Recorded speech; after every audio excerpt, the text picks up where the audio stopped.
We have initiated the largest deployment of emergency medical teams an kɛra kasara gɛlɛn seere ye dunya kiliya tɔnba ka kɛnɛya cakɛda OMS ka nazarala bamba yɔrɔw kɔnɔna na san 100 kɔnɔna na wa halisa an ma se ka minan sɔrɔ fɔlɔ an bɛ se ka kasara ni juguya bila min kɔnɔna na Hans Kluge OMS ka nazarala cakɛda ɲɛmɔgɔ ka fɔ la bɔlɔlɔ kunnafoni sɛnsɛ sira fɛ a ye a fara kan k'a fɔ ko kasara ni tiɲɛni nɔ musakaw jatew ma se ka dɔn halisa ko wa a kuni u fɛ ka u kɛnɛya ka bɔ a kɔnɔ tɛna kɛ nɔgɔyaw la wa a bɛna waati janba de fɛnɛ ta bi tarata tile cɛmancɛ la mɔgɔ fatunenw jatew dilen tun bɛ mɔgɔ ba 35 ni 600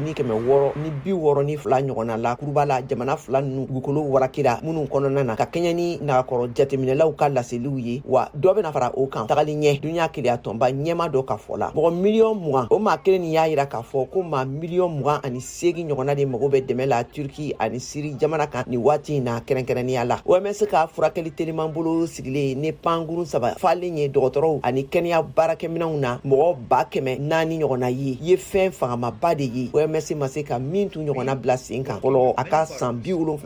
ɲɛnamaya kɔnɔna na. Massive humanitarian response